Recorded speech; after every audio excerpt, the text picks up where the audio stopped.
Dear students of 12th standard, very pleasant morning. Once again, welcome back to the zoology class.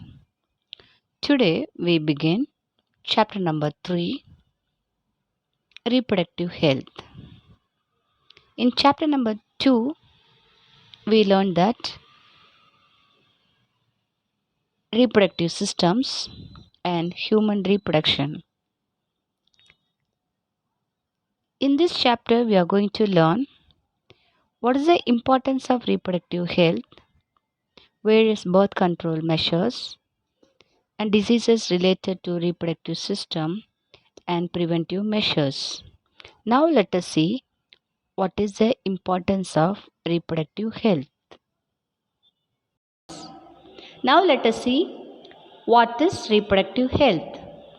Reproductive health represents a society with people having physically and functionally normal reproductive organs. Here you can see the male and female reproductive system with various organs. Healthy people have healthier babies and are able to care for their family and contribute more to the society and community. Hence, health is a community issue.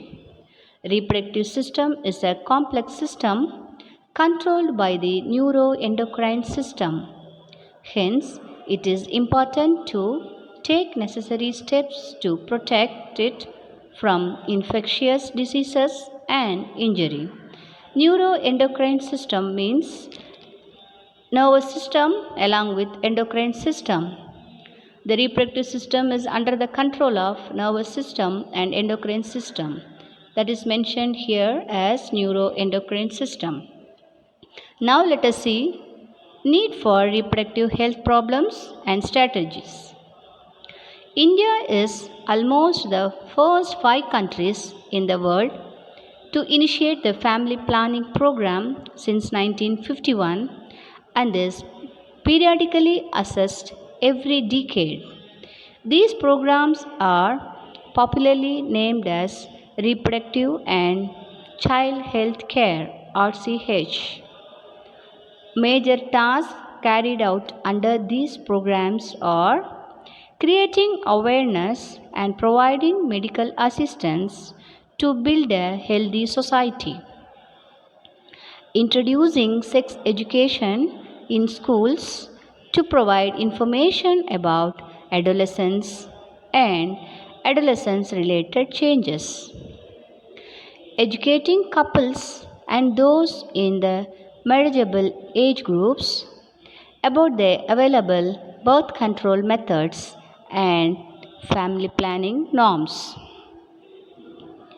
creating awareness about care for pregnant women, postnatal care of mother and child, and the importance of breastfeeding,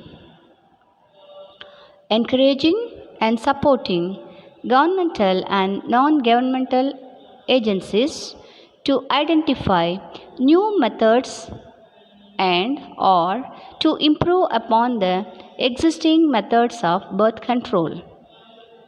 You got it? We have to create awareness among the society by giving the medical assistance, helping the adolescent children, educating the couples, and then informing about the new family planning methods and birth control methods, as well as taking care of the pregnant women, child, as well as the mother, and creating awareness about the breastfeeding are the tasks by the reproductive and child health care programs. Got it? Now let us see what is amniocentesis and its statutory ban. Due to small family norms and the skewed choice for a male child, female population is decreasing at an alarming rate. Amniocentesis is a prenatal technique used to detect any chromosomal abnormalities in the fetus, and it is being often misused to determine the sex of the fetus. Once the sex of the fetus is known, there may be a chance of female feticide. Female feticide means killing the fetus, that is, the young baby in the uterus is called fetus. Okay, so that is called what? If it is a female child, sometimes there is a chance of killing the fetus, that is called feticide. Hence, a statutory ban on amniocentesis is imposed. Let us see social impact of sex ratio, female feticide and infanticide. The sex ratio is the ratio of males to the females in a population. In India, the child sex ratio has decreased over the decade from 927 to 1919 female for every 1000 males. To correct this ratio, steps are needed to change the mindset and attitudes of people, especially in the young adults. Female feticide and infanticide is a manifestation of gender discrimination in our society. Female feticide refers to the aborting the female child in the mother's womb, whereas female infanticide is killing the female child after her birth. These have resulted in imbalance in sex ratio. In United Nations Developmental Programme's Gender Inequality Index 2018 reflected that India was ranked at 135 out of 187 countries due to availability of very few economic opportunities to women as compared to men. In order to prevent female feticide and infanticide, Government of India has taken various steps like Preconception and Prenatal Diagnostic Technique Act 1994, that is PCPNDT Act, enacted to ban the identification of sex and to prevent the use of prenatal diagnostic techniques for selective abortion.